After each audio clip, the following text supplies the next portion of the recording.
Catatan Presiden dan Wakil Presiden Republik Indonesia.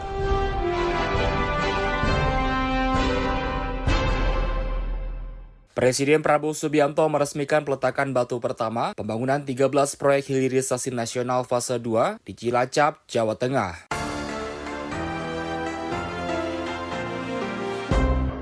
Wakil Presiden Gibran Raka Buming Raka menerima pengurus Federasi Hoki Indonesia di Istana Wakil Presiden Jakarta. Inilah rangkaian kegiatan sepekan Presiden Prabowo Subianto dan Wakil Presiden Gibran Raka Buming Raka yang terangkum dalam catatan Presiden dan Wakil Presiden RI bersama saya Rizky Saputra dan Ragi Lestari. Catatan Presiden dan Wakil Presiden Republik Indonesia.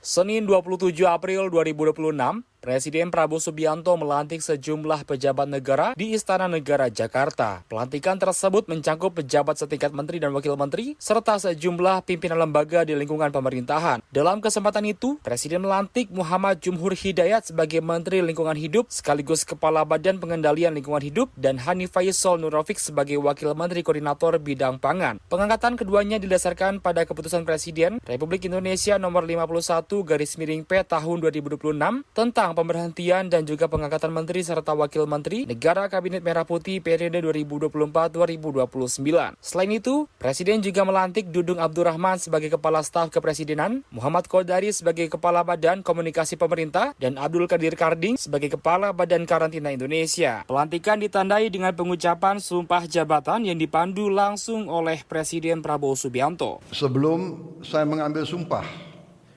berkenaan dengan pengangkatan saudara-saudara sebagai Menteri dan Wakil Menteri Koordinator Negara Kabinet Merah Putih sisa masa jabatan periode tahun 2024-2029, sebagai Kepala Staf Kepresidenan, sebagai Kepala Badan Komunikasi Pemerintah, sebagai Penasihat Khusus Presiden Bidang Komunikasi, sebagai Kepala Badan Karantina Indonesia. Terlebih dahulu, saya akan bertanya kepada saudara-saudara, apakah saudara-saudara beragama Islam? Siap. Bersediakah saudara-saudara untuk diambil sumpah menurut agama Islam? Bersedia. Apabila demikian, harap mengikuti dan mengulangi kata-kata saya. Demi Allah, saya bersumpah. Demi Allah, saya bersumpah Bahwa saya akan setia kepada Undang-Undang Dasar Negara Republik Indonesia Undang-Undang Dasar Negara Republik Indonesia tahun 1945 serta akan menjalankan segala peraturan perundang-undangan dengan seluruh-seluruhnya demi dharma bakti saya kepada bangsa dan negara. Bahwa saya dalam menjalankan tugas jabatan akan menjunjung tinggi etika jabatan, bekerja dengan sebaik-baiknya,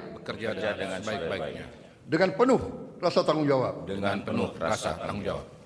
Terima kasih. Usai pelantikan, Dudung menyampaikan bahwa kantor staf kepresidenan akan berfokus memastikan program strategis nasional dan program unggulan presiden berjalan secara tuntas dan juga cepat, sekaligus menjalankan fungsi penghubung antara pemerintah dan juga masyarakat melalui pemantauan program kementerian dan lembaga serta koordinasi dengan pemerintah daerah.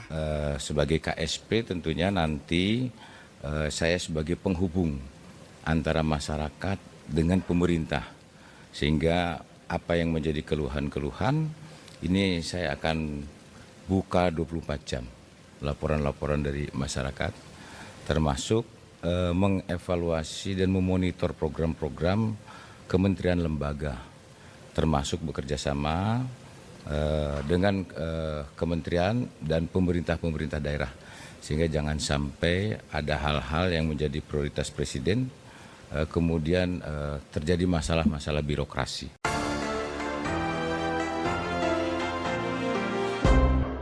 Selasa 28 April 2026, Presiden Prabowo Subianto menjenguk korban kecelakaan kereta api yang dirawat di RSUD Bekasi, Jawa Barat. Dalam kunjungan tersebut, Presiden menyampaikan bela sungkawa kepada para korban dan keluarga, serta memastikan para penumpang yang terluka mendapatkan penanganan medis yang baik. Presiden juga memerintahkan investigasi untuk mengetahui penyebab terjadinya kecelakaan yang terjadi di kawasan stasiun Bekasi Timur. Lebih dari itu, Presiden juga menegaskan akan dilakukan evaluasi terhadap kondisi perlintasan kereta api yang dinilai masih belum memiliki sistem pengamanan memadai, terutama di wilayah padat seperti Bekasi. Pembangunan infrastruktur pengamanan seperti pos penjagaan maupun flyover juga akan dipercepat di sejumlah titik di perlintasan yang dianggap rawan. Ya, hari ini saya datang ke Rumah Sakit Bekasi. Tentunya kita semua prihatin, kaget dengan kecelakaan yang telah terjadi. Saya ucapkan bela sungkawa atas nama pribadi, atas nama pemerintah. Kita segera akan mengadakan investigasi kejadiannya bagaimana, tapi secara garis besar memang kita perhatikan lintasan-lintasan kereta api ini banyak yang tidak dijaga, ya, banyak tidak dijaga. Kita segera akan atasi.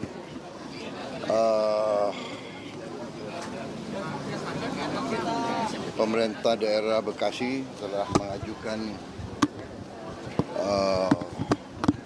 dibuat flyover karena Bekasi ini juga padat, ya, dan keperluan kereta api itu sangat penting, sangat mendesak. Jadi saya sudah setujui segera dibangun flyover langsung oleh bantuan Presiden. Kemudian di Jawa ada 1.800 titik yang juga lintasan seperti ini. Ini dari zaman, saya kira dari zaman Belanda, ya sudah beberapa puluh tahun. Sekarang ya sudahlah, kita akan selesaikan semua itu. Saya sudah perintahkan segera kita akan perbaiki semua, ya, lintasan tersebut, ya, dengan apakah dengan dia lakukan pos jaga atau dengan flyover, ya. Nanti pelaksananya kita tunjuk. Kita perhitungkan sekitar hampir 4T, ya, 4 triliun, ya, demi keselamatan dan demi karena kita sangat penting, kita sangat perlu kereta api, ya, kita harus keluarkan itu. Sekarang saatnya. Sudah berapa puluh tahun tidak dilakukan, kita sekarang lakukan, ya. Pada hari yang sama, Presiden juga meninjau pengelolaan sampah di tempat pemrosesan sampah terpadu berbasis lingkungan dan edukasi yang berada di Banyumas, Jawa Tengah. Fasilitas tersebut dinilai memiliki sistem pengelolaan sampah yang efektif karena memanfaatkan teknologi sederhana dan sebagian besar menggunakan peralatan produksi dalam negeri. Model pengelolaan sampah di Banyumas dinilai dapat menjadi contoh bagi daerah lain, di mana pengelolaan sampah juga menjadi salah satu prioritas nasional dengan target pengendalian persoalan sampah dalam 2 hingga 3 tahun ke depan melalui penguatan sistem pengolahan sampah dari tingkat rumah tangga hingga kabupaten. Terkait dengan peninjauan ini, Pak, melihat teknologinya seperti apa, Pak? Ya, saya sangat terkesan dan saya terima kasih kepada Pak Bupati dan Kepala Dinas, ya. Ini satu terobosan, inisiatif yang sangat baik. Kita lakukan istilahnya pengolahan sampah dengan menggunakan teknologi yang tidak terlalu canggih tapi efektif, sebagian besar produk lokal, dan dalam suatu rangkaian sistem dari rumah tangga sampai ke kabupaten. Jadi ini saya kira sangat efektif, ya, menjadi contoh untuk banyak provinsi, banyak kabupaten, bahkan dari negara lain ada yang ke sini. Jadi saya juga dapat laporan dari gubernur di Jawa Tengah, banyak kabupaten juga sudah ikut. 13 kurang lebih 13 ya. 13. Jadi ini nanti kita dari pemerintah pusat akan mendorong dan saya akan turunkan bantuan langsung untuk kita kembangkan, ya, perbaiki, kembangkan dan bikin lebih efektif. Janji Bupati tahun 2012 zero. Tahun- Asalkan saya dapat 15 TPS. Akhir 2008. Ya. Zero Sampah. Tapi, sampah. Ya. Zero Jawa waste Tengah? itu mana? Jawa Tengah? Jawa Tengah sanggup, Pak? Oke. Pak tadi Deal ya. Deal. Deal ya.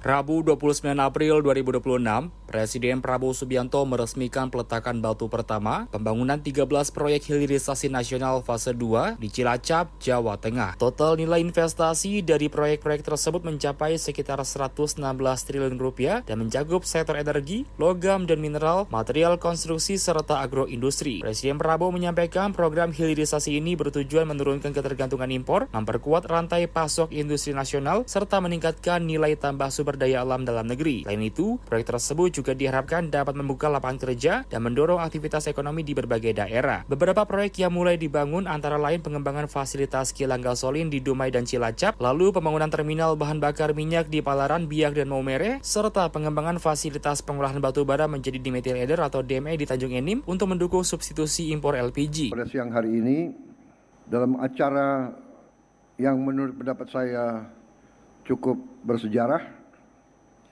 dan sangat membanggakan, yaitu groundbreaking hilirisasi tahap kedua yang mencakup 13 proyek strategis hilirisasi senilai kurang lebih 116 triliun, meliputi 5 proyek di sektor energi, 5 proyek di sektor mineral, 3 proyek di sektor pertanian. Tadi sudah disebut hilirisasi tahap pertama ada 13 proyek di 13 lokasi dan beberapa saat ini, tahun ini juga kita akan tambah hilirisasi mungkin 6 lagi proyek dan terus menerus akan kita tambah. Mungkin ada tahap keempat, kelima, keenam, insya Allah tahun ini juga. Selain sektor energi, proyek hilirisasi juga mencakup pengembangan industri logam dan agroindustri seperti produksi baja berbasis nikel di kawasan industri Marowali, pengembangan fasilitas baja karbon di Cilegon, pengolahan tembaga dan emas di Gresik, serta pengembangan industri berbasis komoditas seperti sawit, pala, dan kelapa di berbagai daerah. Dan program ini menjadi bagian dari upaya pemerintah memperkuat industrialisasi dan kemandirian ekonomi nasional.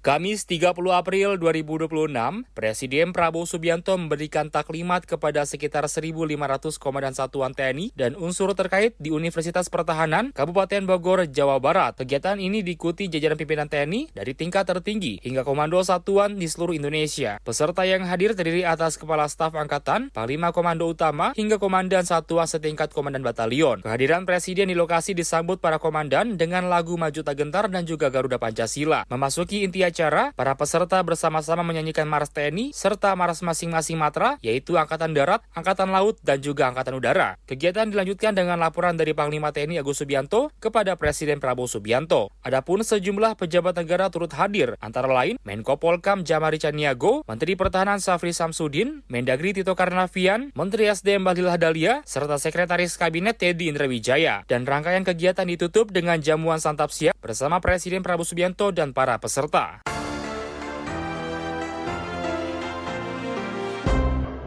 Jumat 1 Mei 2026, Presiden Prabowo Subianto menghadiri puncak peringatan Hari Buruh Internasional di kawasan Monas, Jakarta Pusat. Acara ini dihadiri sejumlah pejabat negara, pimpinan serikat buruh, serta ribuan pekerja dari berbagai daerah. Dalam pidatonya, Presiden Prabowo menegaskan peran penting buruh, petani, nelayan, dan pekerja dalam perjalanan politiknya hingga menjadi presiden. Hal tersebut menurutnya menjadi dasar komitmen pemerintah dalam memperhatikan kepentingan mereka. Ia menegaskan pemerintah akan berupaya memperjuangkan kepentingan rakyat, khususnya masyarakat yang masih menghadapi kesulitan. Upaya tersebut menjadi bagian dari tanggung jawab pemerintah dalam menjalankan tugasnya. Presiden juga menyinggung adanya berbagai tantangan yang dihadapi dalam menjalankan pemerintahan. Ia mengaitkan hal tersebut dengan praktik penyimpangan yang merugikan keuangan negara serta berdampak pada kesejahteraan masyarakat.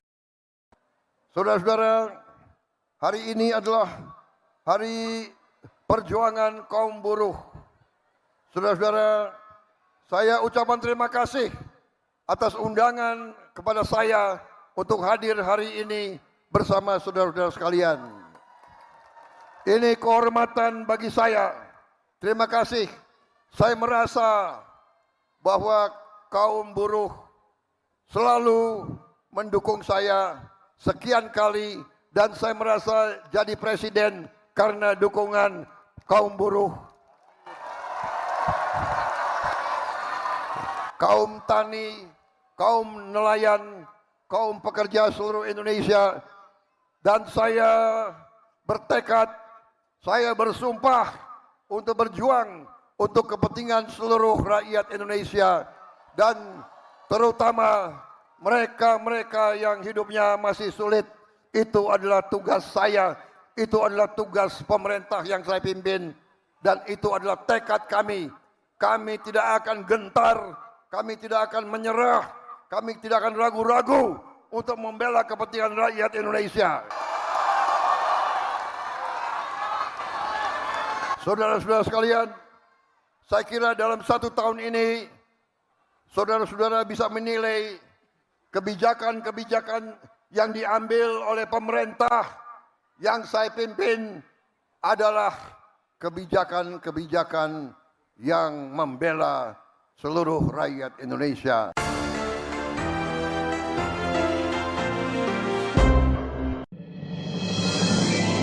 Catatan Presiden dan Wakil Presiden Republik Indonesia.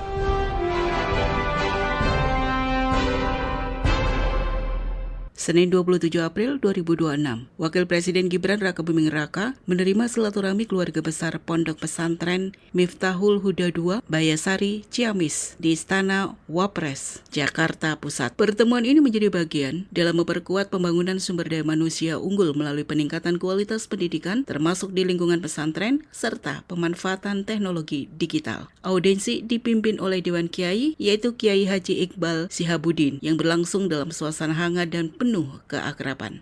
Kiai Iqbal mengatakan bahwa tujuan kedatangan mereka untuk mengundang Wapres menghadiri reuni alumni yang rutin diselenggarakan melalui Himpunan Alumni Miftahul Huda II atau HAMIDU yang akan berlangsung 29 hingga 31 Mei 2026. Selain menghadiri kegiatan reuni alumni, Wapres juga diharapkan dapat meresmikan perguruan tinggi yang tengah dalam proses pendirian sebagai bagian dari pengembangan pendidikan formal di lingkungan Pondok Pesantren Miftahul Huda II. Wapres menyambut baik berbagai inisiatif pendidikan tersebut, termasuk penguatan pembelajaran berbasis teknologi digital dan kecerdasan artifisial atau AI bagi santri serta masyarakat.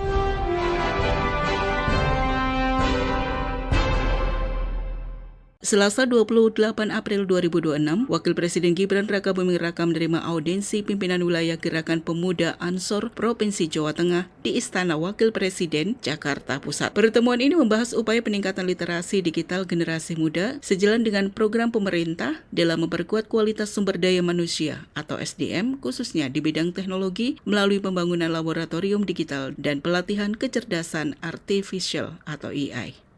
GB Ansor Jawa Tengah memaparkan salah satu program prioritas mereka, yakni membangun laboratorium santri digital untuk membuka akses pembelajaran teknologi, serta mendorong pengembangan pelatihan AI sebagai langkah lanjutan dalam meningkatkan kompetensi digital bagi kalangan santri dan generasi muda di Jawa Tengah. Menanggapi hal tersebut, Wapres menyambut baik dan mendorong sinergi dengan pemerintah daerah serta berbagai pemangku kepentingan agar program tersebut dapat segera direalisasikan. Ia juga membuka peluang pelaksanaan pelatihan AI AI di Jawa Tengah guna memperluas pemerataan transformasi digital secara nasional.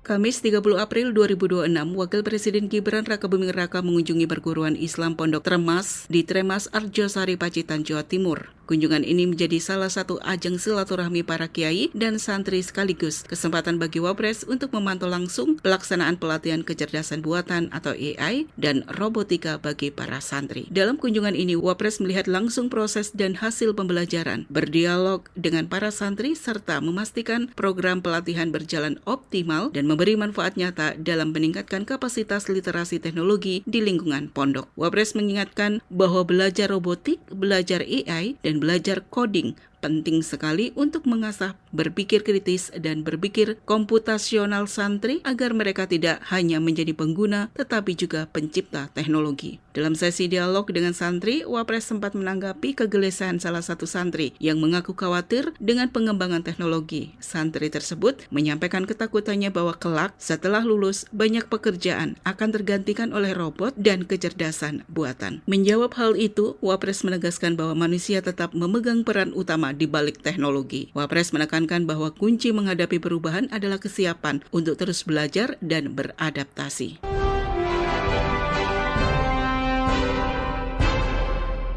Di hari yang sama, Wakil Presiden Gibran Rakabuming Raka meninjau progres pembangunan Bendungan Bagong di Kabupaten Trenggalek, Jawa Timur. Peninjauan ini menjadi bagian dari komitmen pemerintah dalam memperkuat ketahanan air, ketahanan pangan, sekaligus pengendalian banjir di wilayah selatan Jawa Timur. Kabupaten Trenggalek yang secara geografis berada di wilayah cekungan dan menerima limpasan air hujan dari kawasan perbukitan Gunung Liman membutuhkan sistem pengelolaan air yang terintegrasi. Karena itu kehadiran Bendungan Bagong diharapkan mampu mengendalikan aliran Sungai Bagong saat musim hujan sekaligus menjaga ketersediaan air dalam musim kemarau. Bendungan Bagong memiliki kapasitas tampung sebesar 17,40 juta meter kubik dan diproyeksikan menyediakan layanan irigasi bagi 977 hektar sawah di daerah irigasi Bagong. Selain itu, bendungan ini juga akan menyuplai air baku sebesar 153 liter per kubik bagi Kecamatan Trenggalek, Pogalan, dan Bendungan. Di sisi lain, keberadaan Bendungan Bagong diharapkan mampu menurunkan potensi banjir Sungai Bagong secara signifikan sehingga memberikan perlindungan lebih baik lagi bagi kawasan permukiman dan pusat aktivitas masyarakat di Trenggalek. Wapres juga menegaskan pentingnya sinergi pemerintah pusat, pemerintah daerah, dan seluruh pemangku kepentingan agar pembangunan bendungan berjalan lancar serta dapat segera mendorong produktivitas pertanian, memperkuat ketahanan air daerah, dan meningkatkan kesejahteraan masyarakat sekitar.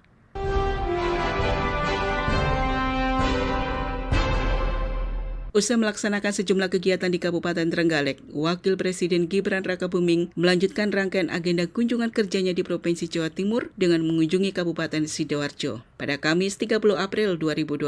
Kunjungan ini secara khusus untuk meninjau langsung proses pemberangkatan calon jemaah haji di Bandara Internasional Juanda, Surabaya. Wapres ingin memastikan proses pemberangkatan calon jemaah haji di Bandara Juanda berjalan dengan lancar, salah satunya melalui optimalisasi layanan fast track yang diharapkan mampu mempercepat proses pemeriksaan dokumen keimigrasian. Pada kesempatan ini, Wapres menyapa dan berdialog dengan sejumlah jemaah sekaligus melepas keberangkatan calon jemaah haji kloter 32 SUB yang berasal dari Kabupaten Lamongan dan Tulungagung sebanyak 380 orang. Interaksi ini menjadi wujud perhatian pemerintah dalam memastikan calon jemaah haji Indonesia dapat berangkat ke Tanah Suci dengan aman dan nyaman. Dalam keterangannya kepada awak media, Wapres menyampaikan apresiasi kepada pemerintah Arab Saudi atas penyediaan layanan fast track di sejumlah bandara di Indonesia yang dinilai secara signifikan mempermudah proses keberangkatan calon jemaah haji. Kepada para jemaah, Wapres mengucapkan selamat menjalankan rangkaian ibadah haji dan berpesan agar para jemaah senantiasa menjaga kesehatan.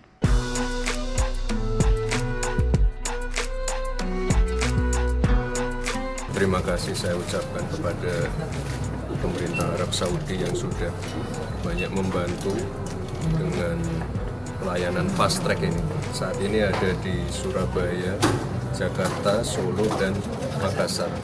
Tentunya ini sangat mempermudah proses keberangkatan, dan tahun lalu saya juga meninjau di beberapa lokasi dan Saya sekali lagi terima kasih dan saya ucapkan selamat beribadah untuk para jemaah. Semoga kegiatannya dilancarkan dan untuk semuanya mohon jaga kesehatan dan semoga seluruh rangkaian kegiatan ibadah dilancarkan.